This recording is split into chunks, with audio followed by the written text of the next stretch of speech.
Attention, everybody. The views and opinions expressed on this show are not necessarily those of Acts Ministry, Acts Media Group, and or their affiliate supported ministries and or nonprofits. He's back again today, Randy Barr. Take it away, Randy. Oh, yeah, thanks. Hi, folks. It's a pleasure meeting you a couple weeks ago, and you're kind enough to come on. But let me share my philosophy on the show. It's your show, not mine. I want to help you get out what you want. We definitely want to talk about the show and everything, and I might come in once in a while or if we're going too long, but it's your show. Now, the way I thought about it is maybe we'd start out where you grew up, but do you, and then do you. And then go a little further, do you, and do you. Instead of all one. What do you think? Good. What do you Sounds think? fun. Ladies first. Yeah, okay. I mean, you want her to do the whole thing and then you, or? We'll go back and forth. You're the back- boss. well- We just follow orders. I have never done it, so but I think back and forth will be okay. That's fun. If it isn't, we'll switch. Sounds good. Oh, yes, I'm sorry. I have to Now, bring you want this- me to call you Peggy Lee? Yeah, you can call me Peg. Peg, Call her okay. Peg. Peg of Hey, my Jeff. heart. Peggy Lee Brennan dash Haberer, but professionally she's Peggy Lee Brennan. Okay. And- Haberer got dumped on her when she married me. Which and I rhymes actually- with laborer. we actu- Haberer rhymes with laborer. We actually argued about that, a minor disagreement. I said, Haber, I hate the last name Haberer.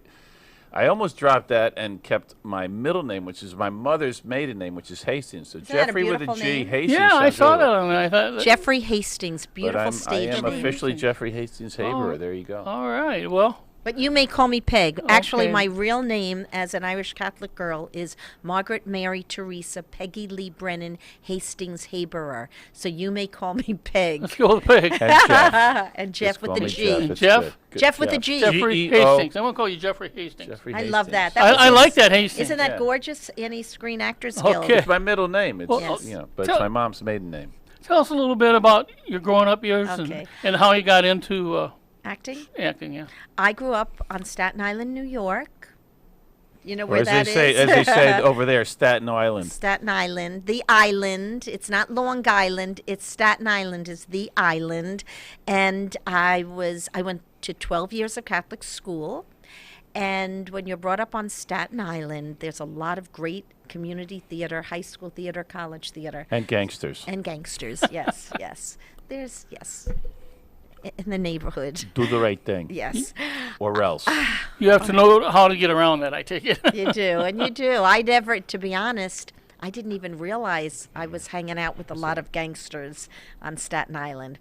Well, anyway, so I did theater in high school, and then I did theater in college as well. So did you always know you wanted to do that kind of, Well, or it's what? interesting because when I look at some of the recitals when I was like 5 years old, because I saw myself years later when I was 5 years old, and I was a big ham, like I'm on stage, and in real life, I don't think of myself. I think I'm much more contained, but when I looked and I went at 5 years old, I saw that's what kind of I was supposed to be doing. And it wasn't until years later I went, even at 5. Well, did when I was up mom on and dad stage. encourage you? My dad was in the business world. My mom was a mom, but she loved community theater.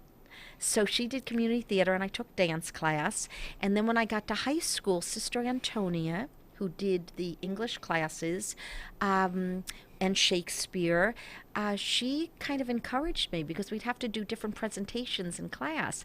And she said to me when I was a freshman, she said, "You should leave here and go to the Performing Arts High School." And I went, As in- that's not going to happen. as in I'm a little fame. Catholic schoolgirl from Staten Island. So then I started getting the leads in the shows in high school, in the boys' school, and I went to an Ah. all-girl Catholic school, and I loved it. How did you have Jesus growing up, or did What happened was Sister Antonia, who was the English teacher, we were reading The Cross and the Switchblade Ooh. by David Wilkerson. Ooh. And she took our whole class to see David Wilkerson and Nikki Cruz speak at Staten Island College. Wow. Yes.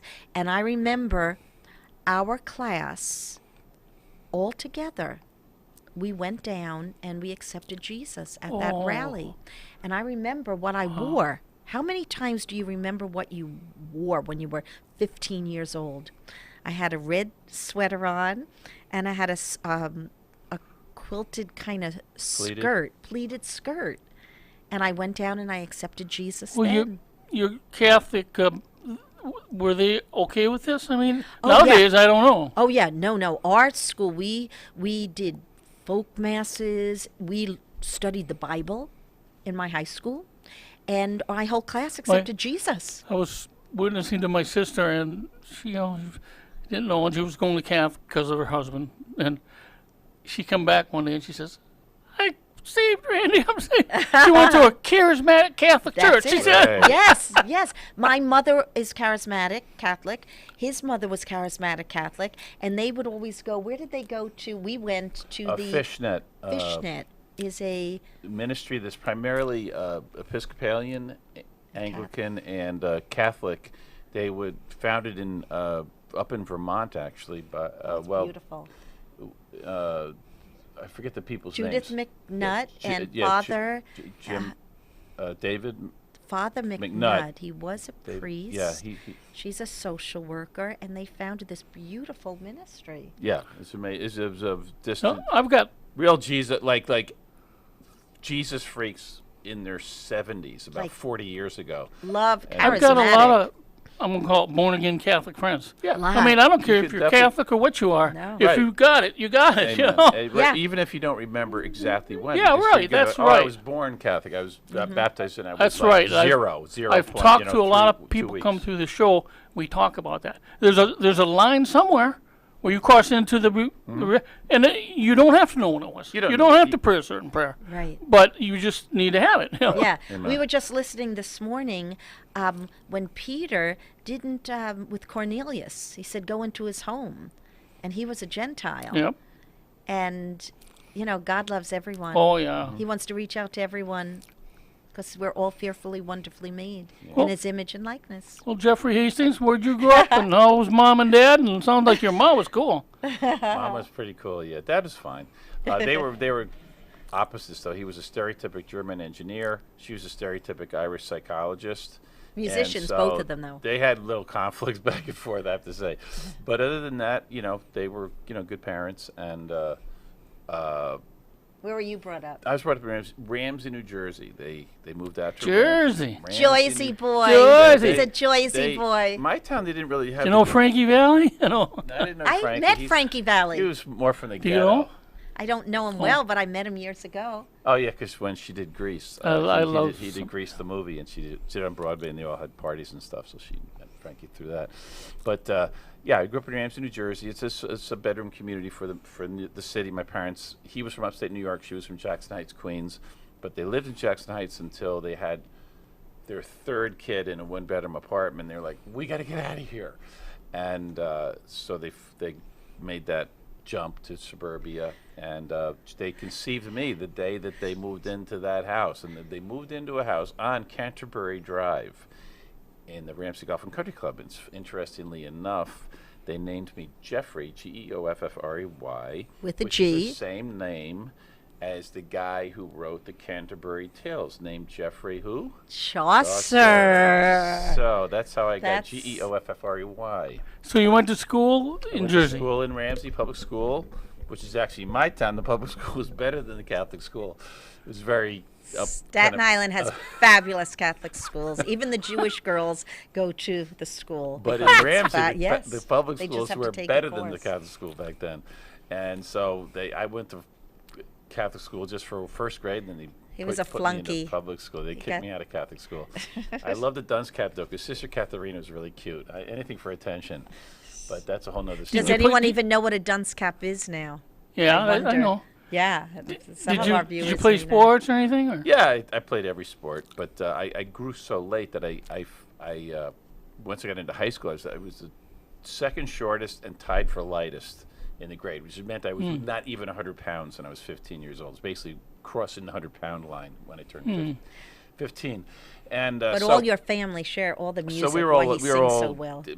my dad was a flautist, my mom played a whole bunch of instruments, and she wrote music, and we always sang around the piano. We were kind of like the little version of the King family, if you remember the King family. So you write music and stuff too, I take it. I don't write music. I just sing. We perform my mother's music that she wrote, that Peggy rediscovered when we were older. And she's like, "What the heck are you guys singing around the piano?" That was fun. We'd sing all these songs that sounded like what she was used to with Jerome Kern, Gershwin, Irving Berlin.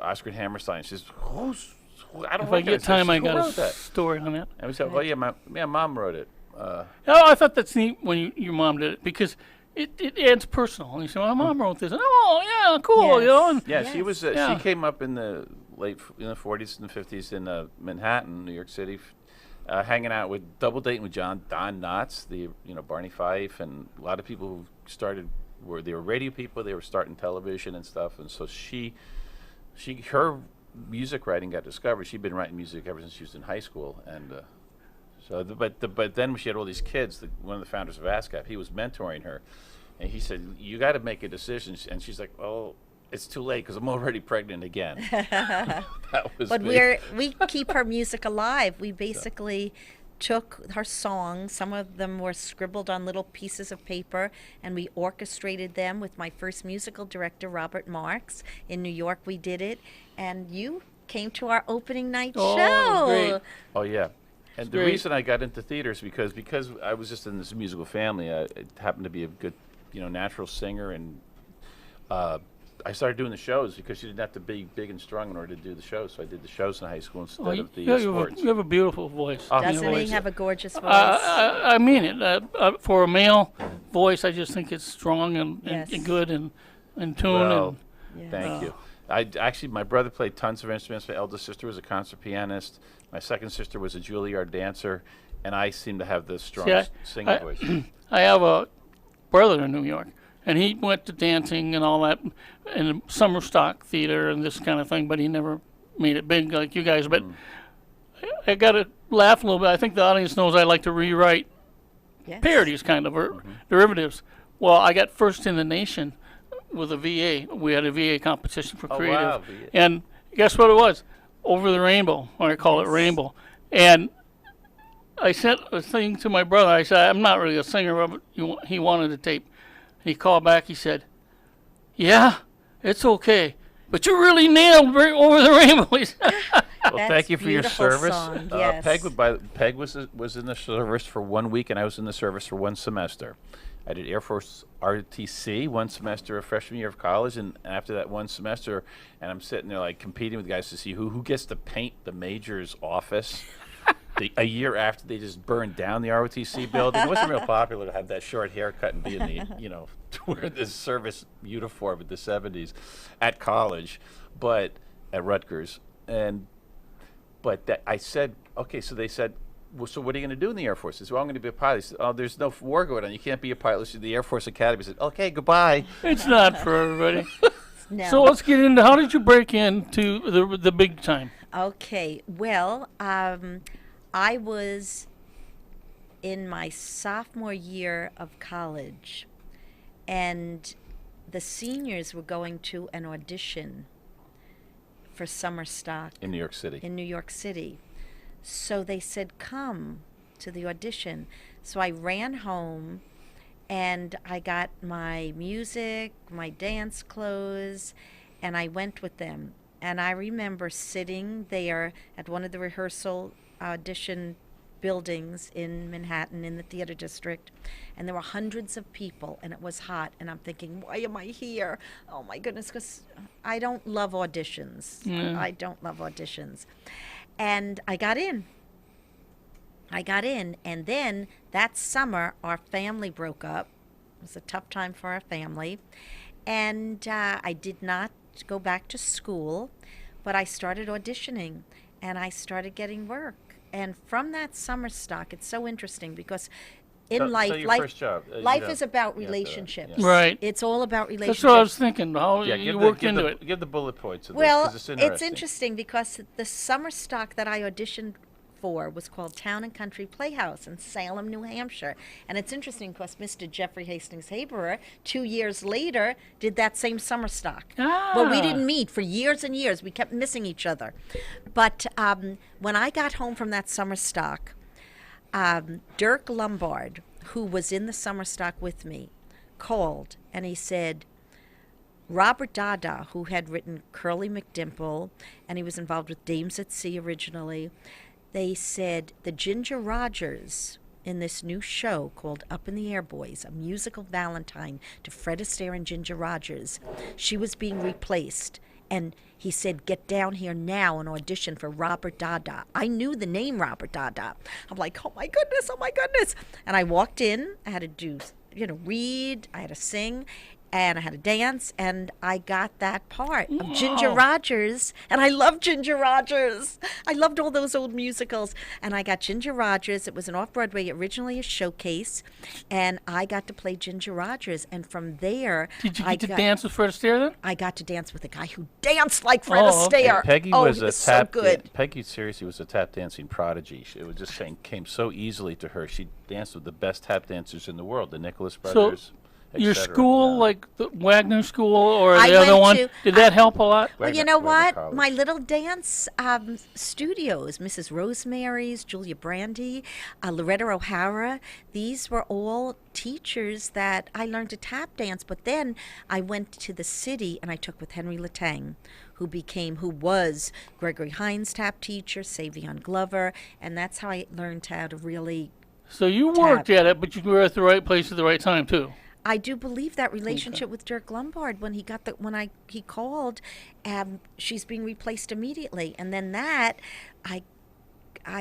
we had good reviews, and I got to get a really good agent from it, and then from Yeah. there. Feeds on it. Yes, I did summer stock and I did regional theater, and then I got to work with Tom Moore. I auditioned for Arena Stage in Washington, D.C., and Tom Moore was the director. Once in a Lifetime. It was a Kaufman and Hart comedy. It wasn't a musical, and Tom Moore was With the some director. famous actors.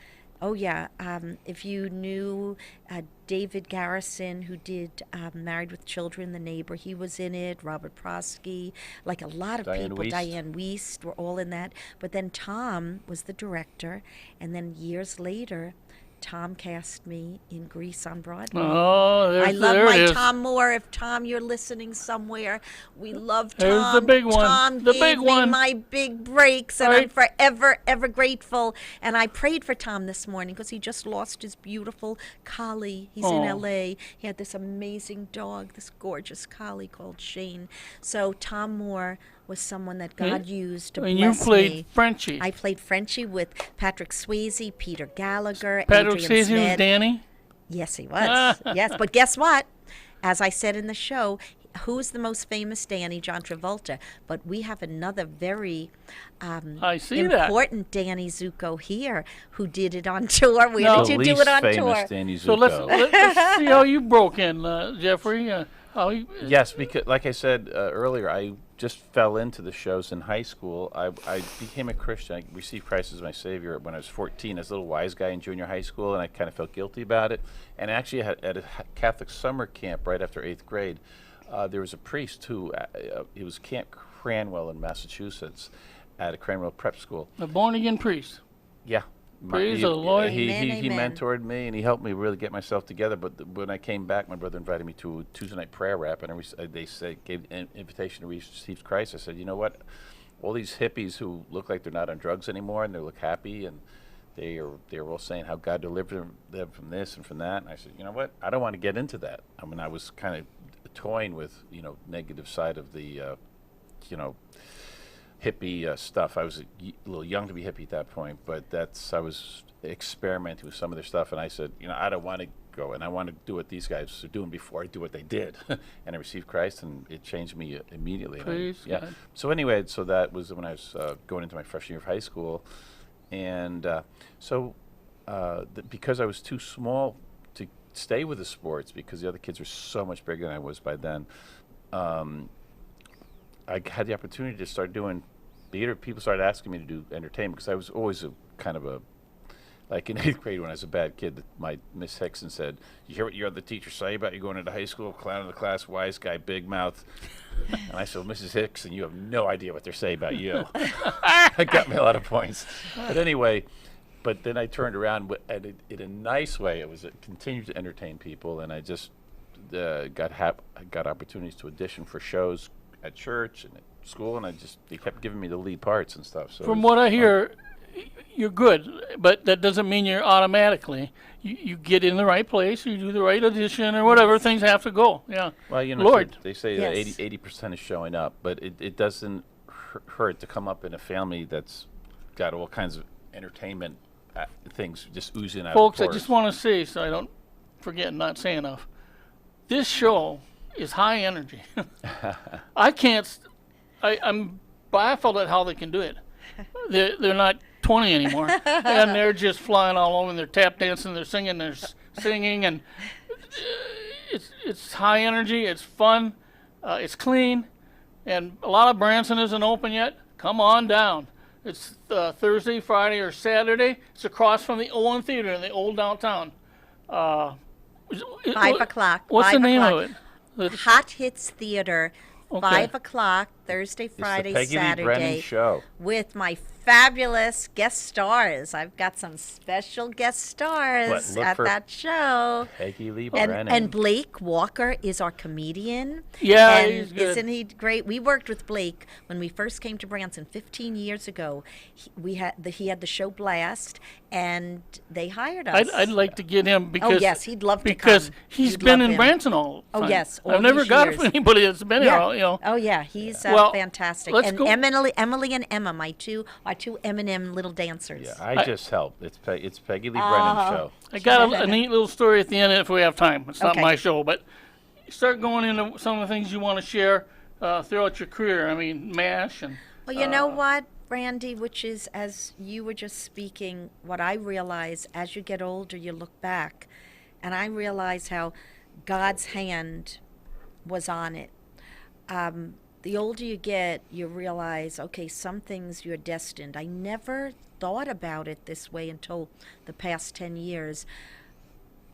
It was destiny that I was meant to be in show business. God's sustaining power has kept us in this business and has opened doors when we have a lot of talented friends that have been in it for a while and left and went into other fields. And it's not been easy. It hasn't been easy. We've had success, but it's almost like a based or a bounding.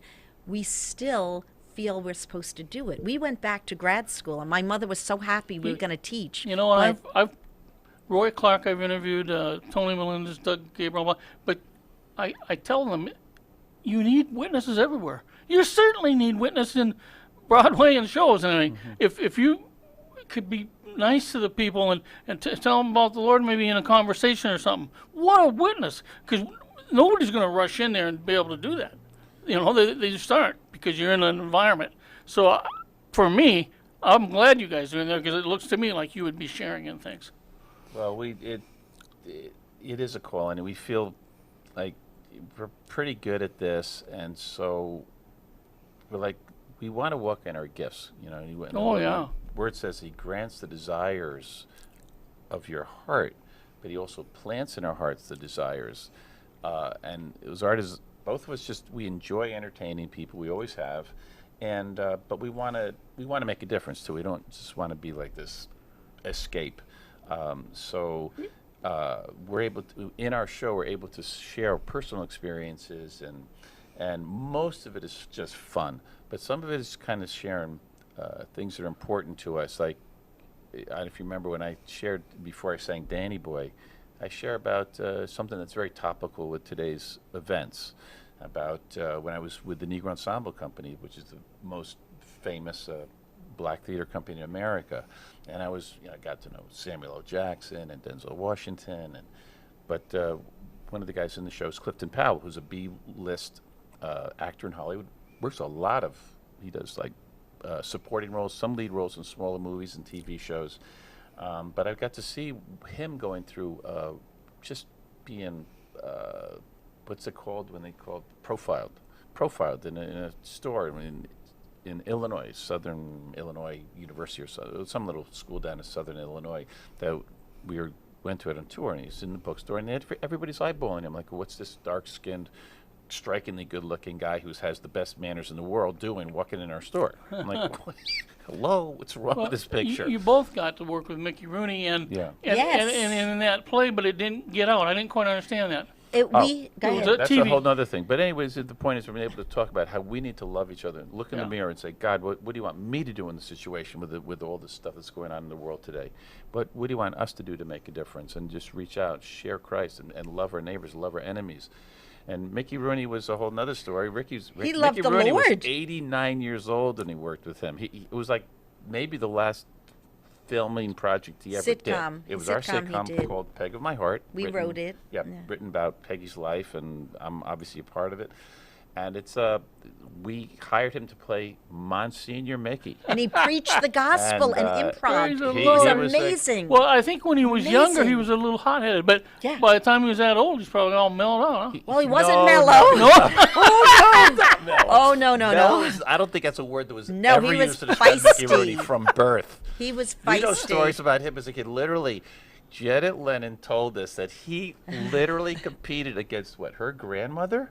Oh, I don't know. It's- I didn't hear it. It was in a talent contest. It was a talent Oh, contest. Yes, and wow. she beat him. They were like 6 years old. Oh, my and he gosh, had I a never temper knew tantrum that. after she beat him at the talent contest in L.A. I didn't even know that. There you go. I just learned a story, But he was Janet. a character. We loved Mickey. He told the stories. He loved Judy Garland. He said Shirley Temple had no talent, which is very funny. But it's he loved Judy Garland. He and was told us so many 89. stories. What a character. He came out in a snowstorm. he came to Branson for a while. Yes, he was Yeah. there. We did it in Branson, Oh, and okay. Jeff tried to go out to help him as he's walking in all the snow. He wouldn't let Jeff help him. Snow all over the place. No, I'll do. But I knew he could improv, and his son, I said, we have lines we wrote, but I said, can we just improv certain scenes? And he said, certainly, he'd be fine. He was brilliant. Huh? Even the filmmaker was like, this is so amazing. Wow. Because he knew his character, Monsignor Mickey. So my character needed counseling. So I said, I'm in need. And he just would expound, sharing the gospel as Monsignor Mickey. He improvised. So we studied the actor studio method, which is being in the moment, and where you just take liberties. And we said, just talk. And that's what he did. We have all That's that great. footage. Now, It's beautiful. You don't have to go where you don't want to go. But as a whole, are, we'll say stars or Hollywood or whatever, are they nice and everything, or are they kind of stuck up? Listen, most people who are famous in theater, and even they're socially skilled at the very least. You know, so, and a lot of them are really nice. Well, I can see too that people like me all around them, they don't like that all the time. You know what? There's a they also have to- humility. they have to protect themselves too. So Yeah. there's Yeah. a flip side to it. But go ahead. No, I think as an actor, to stay in touch and to be able to do parts, you have to have, I think, a humility. And you're constantly, you can be working on Broadway, doing a film, and then once the show closes or the film ends, you're not working again. You're looking for work. So most of the actors that have lasted in the business that we know, whether they know the Lord or not, there's something very special and even humble about it, because the cool. lifestyle, you're abased, you're abounding, you're abased, you're abounding. It's for the most part, even if you are very, very wealthy, you're still looking for work then. Talk about the the fear next factor. part. Talk about the fear And, factor. there can be insecurity sometimes because you're always going into new situations. So it's like, I hope I'm going to be able to do this and succeed in it. So, and that, And you are your product. so you are You your, don't. Yeah, You, don't, you are who you You're are. not even holding an instrument like musicians. You are your product. you are the, You are yes, the- instrument. the You beginning, the are. middle, and the end. What's as, this as an actor? Japanese Star Wars thing? Oh, Message from Space. Yeah, Okay. over in Japan. Yes. Yes. Yes. Okay, who heard of Princess Leia? Leah. Yeah, that's the one. Who played Princess Leia? Oh, Carrie Fisher, daughter of Debbie Reynolds. Eddie Reynolds. ah. Todd Okay, who Fisher's knows sister. who- Hi, Todd. Who knows who played? Who ever heard of Princess Mia? Whoever heard of Japan's innumerable knockoffs of big Hollywood blockbusters? Matter of fact, when this movie came out, it was the biggest budgeted Japanese movie in history, and it was the knockoff of what? Star Wars, with not Princess Leia but Princess Mia. Guess who played Princess Mia? Peggy Lee Brennan, with Vic Morrow, Academy Award winner Vic Morrow from Combat, the TV show Combat. Oh, I liked him. I Philip liked him. Casno. He's a nice guy, wasn't he? I liked Oh him. my gosh, Yeah. was he a doll? Well, this is Princess So Mia. sweet. They had no sequels. They had no franchise. But you She know was what? Great. He got great reviews. The Kinji Fugasaku, who was the director of Tora Tora Tora, they treated me, oh my goodness, talk about being humbled. We were like royalty because it was an international film. They brought people over from England, Australia, America, and Kinji was like a master there, and they treated us like gold. Did it go I over had good my there? own assistant, even my June, and I was there for 6 months, and I filmed there. I had bruises all over my body from all the stunts. I didn't call my agent and tell him I was doing stunts. I would have gotten a lot more Did- money, but I had to dive off cliffs. I had to do flips down hills and didn't get you a stunt explosions. person? No, And they I had her- said I'd do it because I had been a dancer. Tell us So- about your flying, how you flew. Okay, oh In my goodness. space. Okay, I was up hundreds of feet. This is a true story. This is a person with acrophobia. This is a true story. I have to dive off, and there are little Japanese hundreds pulling. Like I dive, and they'd pull it that it would go up. Oh, She was Yes, flying with little ropes this is true. suspended. And they said, well, if you get it right, you'll do one take. 3 in the afternoon till 4 in the morning, the next morning, I did, I don't know how many takes. I had to keep diving off. I had welts because they had an iron harness on my body, then my costume. I had welts on my body. So if you go to Netflix and see Message from Space, you will see me catching fireflies all over, and I'm flying all over in Well- my iron harness that you don't see. tell us about Lieutenant Nugent and how you got Linda on Nugent. the MASH. Okay. Well, I had been doing Grease on Broadway, and then I got the movie in New York. So I went and did the movie for 6 months, finished out my time in Grease. And this is so interesting because many people were like, why are you leaving the show? You're in a hit Broadway show. I kind of felt compelled to go to LA. I didn't even know why. I just felt compelled to go to LA. And actually, when I went to LA, there's a lot of Christians in LA. I received the power of the Holy Spirit. Oh. It was amazing. And I have many Christian friends in LA. But I got there in July, and I took 2 months off to study because I had been working for a number of years, and I just wanted to study acting, and I studied, and then I had an agent, and I think it was my first audition actually, I was auditioning for MASH. I had never seen it because I wasn't Never heard watching of it. TV. I wasn't watching TV. I was doing theater. I was in Japan. And when I was in high school, I just did all the shows. I was a cheerleader. I didn't watch TV.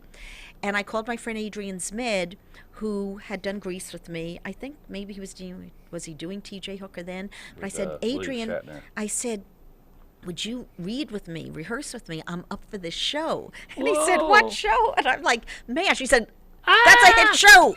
That's been running for like The- 7 years. That is the like hit show. that is a hit show. I was like, oh, I don't know who anyone is. Like, okay, tell me. So he rehearsed with me. This is true.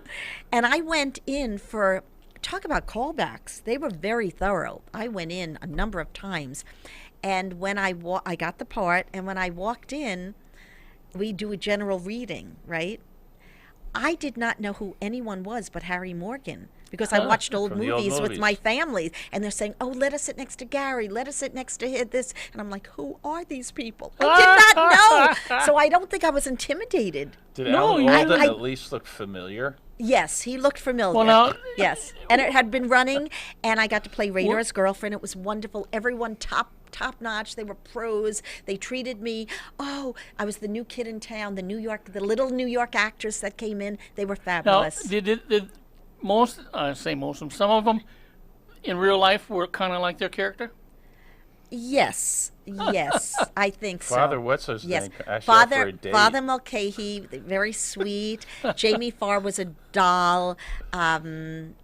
Gary's a sweetie. He was Gary, so yeah. kind, and Yeah, you and could tell just by watching it. yeah, his sweet. Now, Alan persona. Alda, he's a nice guy, but Oh, he, so nice. He's ruled a little, and he Well, kind of run the show a You little. know what? I think because I was so young and I was just got into Hollywood, that all of them would come over and say, "Boy, why does Gary get all the luck? I want the girl. I want the girl." Like all of them were just so supportive and encouraging to me. Well, did Hawkeye come after you ever? I Hawkeye- mean, he usually came Well, after most of the nurses. He kept saying, "Boy, he gets the girl this week." That's not right. I mean, he was just so nice and encouraging and supportive.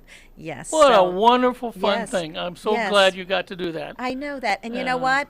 It's kind of the Malachi gift that keeps giving because I still get little. When my first check I got was an F check, and it wasn't as much as when I did the show. And I'm like, F check? What is this? Foreign releases. There you go. It's released everywhere, and I've had relatives in St. John's or Canada, different places, call me and say, "I'm watching you now around the world." And I did the MASH Matters podcast last April, and I get fan mail from all over the world. I took like an hour and a half yesterday and filled out all my different cards and pictures. It's Signing a lovely Okay, thing. one more question. I'm going to finish with the last 3 or 4 numbers in the show. There's a few Oh. something there that really got me, and I think you might be interested. But anyway, you did a documentary for Branson. You're both in it. Yes, it was interesting. We were doing this is almost 15 years ago, and we were in a show. We were in 2 shows at the Branson Theater next to the Walmart, and it was. We just found out that all the shows at that theater, like 3 or 4 different shows playing at the theater, typical Branson, all different hours of the day. We were in 2 of the shows that would play daily. What were the shows? One was. He was playing Jesus in Isle of Dreams. and the other one was Had his long Blessed. hair. Anyway, so I'm there in my fake like $3 Jesus fake wig, and He was a great and Jesus. there He was good. we found out the entire theater was closed, In which 2 happens weeks. at Branson. So there's these couple of these 3 old ladies, and one of the old ladies in the Diva show, she's having a breakdown. They were fabulous She's divas. sobbing, the They show's could sing, closed. boy. And I'm sitting my Jesus wig. We're all standing there like, and I just say, I think we're in Waiting for Guffman, and he's not showing up. I'm glad you brought that up because I wanted to ask about. And- Did you, when you played Jesus, did you get any special things like the guy that played Jesus in Mel Gibson's one? There was trouble on the set, and there was this and that, Yes. and but I'm just The curious. first time I played Jesus, I was actually about 2 months old because my mom always did these plays for my family. So for the first 3 years of my life, I played Jesus in our family. What would you call Christmas it? pageant. Christmas show. And they would always do a show, and I was baby Jesus. The 3rd year, her friend said, "Isn't Jesus getting a little bit big for the creche?" So that she had me play Little Lotus Angel the next year. But that's a whole other story. And he played Jesus in I played- Godspell. You guys, I played Jesus so many times. By the time I played Jesus in that show, he's like, "Oh, it's another day in the life of playing Jesus," because I looked like the Jesus of Michelangelo, not like the real Jesus. Probably, olives or a person of color, probably really. But anyway, it was just kind of fun playing Jesus always, because it was always very humbling actually. Yes. But anyway, what happened is this camera, all of a sudden this guy with a camera is like facing me, and he starts shooting me, and we're just talking about this, and it turns out this is Brent Meskey. He was good friends with Jack Black, who gave him a bunch of money, and he was shooting this documentary, and he discovered us through he said, "Oh my gosh, this guy knows what time it is. He's talking about waiting for Guffman." He's like, "I feel like I'm waiting for Guffman in this town," and so they ended up following us around for 2 years, and they made this movie called Branson. And it The was a great 60s documentary. show was in it, and our show. And it premiered at the and LA Film Festival. Jackson Cash. LA Film Festival 2009 to phenomenal reviews. You can still see it on Netflix. We had It's 3 red carpets, and it was really quite actually a amazing. very good movie. Well, then, as you were building to the end of the show, you putting on the Ritz, I think. Yes. Hooray for Hollywood. I had it Broadway written to down. Hollywood. Yes. I wrote it down a couple more, but what got me was when you went to America the Beautiful, which was, I'm sure it was planned to be kind of a patriotic thing. And I got a little choked up. But you see, the reason, and I would just say this, you don't have to ever do it or anything, but Paul Collins, you might want to joke with him. He come up to me at church one day about a year ago, and he said, "I want you to rewrite this song." And well, what was it? It was "Heaven, You're in Heaven." Well, I went to the internet, and it's cheek to cheek. Yes. Yeah, Erling Berlin. Yes. And when I do that, I like to know who everybody is and everything. And I started getting in there. And now you talk about America. You're talking about America now. Can we get back to this? Here's this poor Russian Jew Yes. that comes over. He lives in the worst part of New York City. Yes. He dances on the street for change. Yes. And then he's a waiter on a table, and he works his way into the best songwriter of the century. Yes. You're right. The thing about that is that's America. Yes. You can have that. You did it. That's you did. right. We don't want to go to socialism. No. You know, to me that fit right in. Only I was only thinking it, but it fit there because he wrote, Yes. "God bless America." I know. He's a Russian Jew, and he gave to World War II things and all that. He was very generous, and he gave to he took all those royalties and gave them to the Boy Scouts and the Girl Scouts, and so I looked this up. Well, I don't just do show or songs. Somebody said, "Would you do the song?" I feel like get told to for me, you know. But I felt the Lord saying, "Hey, you need to honor Paul. You can do it. I can do it." You know? Yes. Yes. And I Through sat you. down and went, "Heaven, I'm in heaven." And then I come around, sure enough, something fit. And I'll show it to you. I got it at home. But Okay. anyway, so I sang that at church for him. And but that's how that all came about. And I started learning. He wrote all those other songs too. Coming on the Ritz or whatever. Yes, Berlin yes. did all that. It's like, Yes. holy He actually moly. was my mother's #1 inspiration for her Oh. music. Yeah.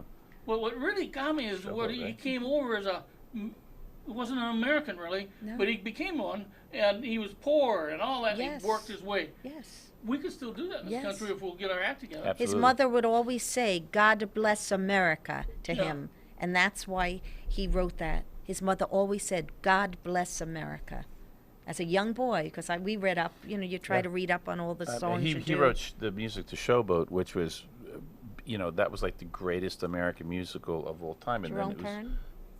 Jerome Kern, I believe. It Oh wrote. yeah, Irving Berlin. Wrote I'm sorry, God Bless Irving Berlin. America. That's what I meant. I'm sorry, Irving Berlin. I think Yeah, he had Yeah. 20, I Jerome forget. Kern did. 20 Jerome scores. Kern, sorry. Yeah. Sorry. 20 scores. Does that sound right?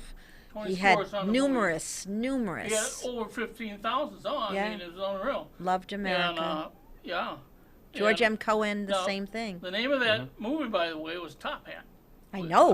Ginger yes. Rogers and That's why I did Fred all Astaire. that choreography in that show up in the I'm Airboys. gonna give that to you because not that you. Oh, but I think you'll get a kick out of the tune. Yes. I think it came together really well. Some of the songs are hard. You have To adapt. You have to put adapt and all that. This one flowed in there real good. And but so if you remember that, just joke with Pastor. Oh, we will. Friday. We'll remember that. I hope he remembers.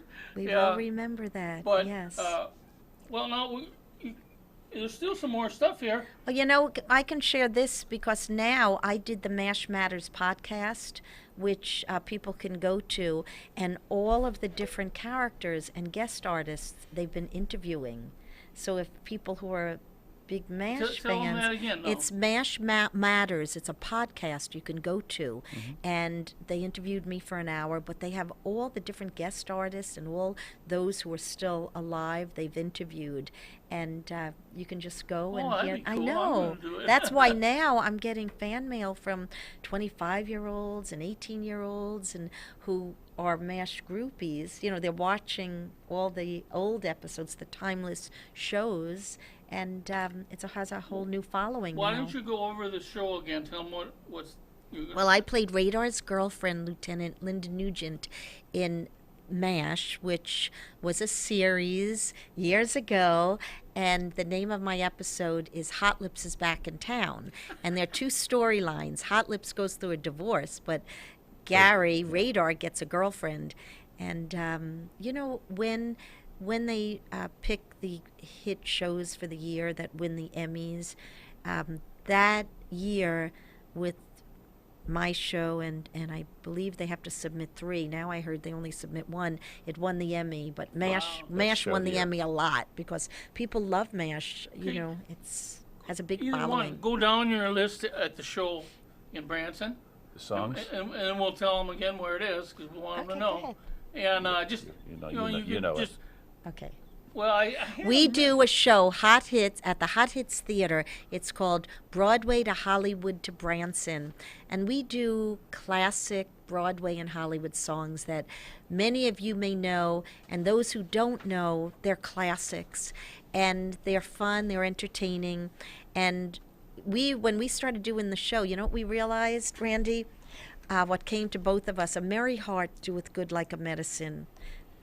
We pray people walk in and they're happy and they walk out happy. That's our I prayer. don't know how they could. It's energy, you're smiling, everybody's having a good time. I almost got up and started dancing and stuff, but We like people to get up and start I dancing. know, but my wife, she wasn't there. Is though, she but shyer? yeah, don't do that. Don't embarrass. I know. But Why she do we wasn't do there. that? Why do we do that to our husbands? I do that to Jeff too. Sometimes We shouldn't do that. We do that. We try to Yeah. keep them in line. Well, you were asking, wondering about how we get our energy, and Yeah. we don't really know because we were born. My mother, she segued from her songwriting, and we, like I said, we always sang her songs. Peg rediscovered them, and we're like, oh, so she said we have to do this. So that's when I started. They all were performing like, them with Peg. "What?" And But- now they love it. His sisters and but brother. Mom was a developmental psychology professor, very smart, Columbia University, but anyway, she kind of knew, especially when I came in. I was her 4th child. She knew what I was going to be when I was in her womb.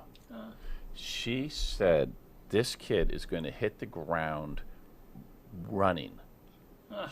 Because she said I literally kept her up awake and kicked and pushed out her stomach more than all the other 3 older kids put And together. he is like a jelly bean. You see, And he never she- stops Yeah. either. I She don't, but he does not said, either. You came out running, and I never changed. And it was You know just- what's really, Yeah. I think, cool in this too?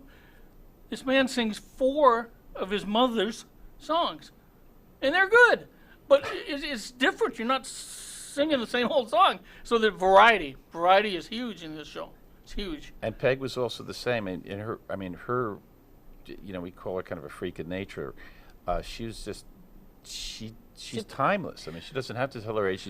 She graduated from 29 plus to, I think she's 39 plus now. But she was like me. She just had this. Both of us had this. I don't know what. I don't know Well, why. I just it's pray that God limitless energy. continues to renew our youth like the eagle. We mount up with wings of eagles. We run and not be weary. We walk and we don't faint. And Moses was 120 years old. So God can keep us young. Well- we go from glory to glory. You guys must jog or ride bike or something. We right? do. We Well, ride during this bikes. Corona, we bought bikes. We went to I was gonna Walmart say, and how- bought how- bikes. How could you stand up there and do Well, that? we- Doing something, you know? I used to be a cliff diver. Now we just go in floaties. We We get our noodles and we We get our float noodles, our so we- beautiful lake in Branson. yeah, and we just keep paddling. So Yes, we I do went and bike walked ride. around a little housing thing there and I almost died the other day. It's hot now. Now it's hot. A fun reference for Peggy is that for people who know those great old films, probably the greatest tap dancing performance in the history of Hollywood is the Nicholas brothers, when these 2 little skinny black guys in what was the movie, Top Hat, or what was it? The one with Gene they're Kelly. jumping over each other's heads, doing the splits on the staircases and sliding down the banister. And pirate. she danced, she performed with them, and she kept right up with them. I'm glad you mentioned that. I don't care who you are. Maybe I'm wrong, I don't know. But I would take 5 minutes, go to Google, and type in Dancing with the Rain, Gene Kelly's Dancing in the Rain. Yeah. Singing in Singing the in the rain. I'm sorry. That's Singing okay. He's in the Rain. dancing as he's singing in the Oh, yeah. rain. Singing in the Rain. And Gene Gene Kelly. Kelly. Oh, it's beautiful. You will see something that's not been repeated. It's beautiful. And he's just the choreography. It's just fantastic. So I'll give you that little hint. If you take 5 minutes of your time and type in singing in the rain, Gene Kelly. And the Nicholas brothers also. They're a duo, a brother duo in the old movies. Gene Kelly and just Great guys. fantastic dancing. And yeah, tap dancing, I do believe, keeps you young also. She's been I tap believe dancing people through are tap life. dancing in heaven. Yes, my friend years ago told me, this was years ago, and I haven't done it, but she said, you need to write your one-woman show and write a book called Tap Dancing Through Life, because I guess I've That's been what tap you've been dancing doing. through life. Yeah. You know, it's amazing that we got just enough time for me to spout this, but I really believe it. I believe it. Now, in my case, for some reason, I was listening to the song and different words come to me. Now, people say it's parody, but it's actually derivative because they're not funny, but that doesn't matter. But I would go home, get alone, sing that as loud as I could to the Lord. See, it doesn't matter what it sounds like. God loves it. It's worship. He made us all the same, and He made us for music. Just because you don't sing, professionally, but when you do that all alone, nobody watching, and you really sing it to Him, you will never worship like that. I don't think. I don't. I just cry when I heard the story about Frankie Valli's daughter, the second one dying and everything, and he came out of the long hall Yes. with Fallen Angel. yeah, and then he came out with "Can't Take My Eyes Off of You." I just sat down. The Holy Spirit said, "Let's go," and I put, "I love you, Jesus, and if it's quite all right, I need you." Anyway, I wrote it that way. I just bawled. I didn't need to speak in tongues. I was like, I don't think it's just me. I think we're all made for music, and we just get kind of like this, and we go to church and do that. You see what happens to you. That's right. I really think it's for everybody, and They're worshiping in heaven. Everyone's worshiping together. and you know, I get some slack once in a while. I don't want to go do it out there really, but I felt I should. So some people get something out of it. I like it just for me. But somebody got on me once, well, you don't need to take the devil's music, and blah, blah, blah. Baloney. You know what? God made us all. He gave us our talent. And then if we make songs that aren't, that's fine. But He gave us the talent. Well, now if someone else comes along and turns it up to God, it's His anyway. He God made everybody. creates everything. Yeah. Satan just perverts it. Yeah, God's the creator. He made it. He made you. And there can't be anything wrong with that, I don't think. So I got over that, people telling me that. But I have a lot of fun with it, and once in a while we share and give a testimony with it, and then sometimes it does well. Well, anything you want to say the last 5 minutes? Oh, why do you give your little Miss Senior America and give your Oh, My philosophy? Yeah. and you're missing your Yes. America. Okay. Tell a quick story of that. Long story short, over 40 years ago, I did a pageant. 2 of them didn't win. 40 years goes by. Our daughter, a few She's years actually ago. first runner-up in both. Both, yes. It's hard to be first runner-up. There's It's nothing, like there lose. is nothing wrong with Yeah. it. But anyway, As a teenager. she becomes Miss Missouri's Outstanding Teen, our daughter. There's a woman there who has a sash on, and everyone's congratulating her. And I was like, what is that? And when she said, I'm Senior Missouri, and I said, tell me about it. My mother still sings and dances. I thought, oh, Lord, you've got to be kidding me. I hadn't told my age in over 40 years, and I thought, is this my coming out party? I knew I was supposed to go in, and I went in, I won Missouri, I won Senior America in Atlantic City. Yay, representing Missouri. And how about the bathing suit? And there's no bathing suit competition. There's a philosophy. So the night before I was to interview for Missouri, I had a dream, and this is my philosophy. It needs to be 35 seconds or less. Why am I here today? Why are we here today? Because it's never too late to dream a new dream, and it's never too late to live out an old one. It's never too late to begin again, and it's never too late to make a new friend. I had that. It's never too late to forgive, and it's never too late to fully live. It's never too late to love, because God is love, and love never fails.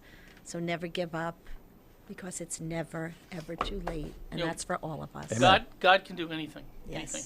And He loves you, and He wants to have you fun. So don't ever give up. Like she said, keep dreaming, keep going, and you can't lose with Him. If you have Him in your heart, you're going eternity in heaven. That's right, living forever.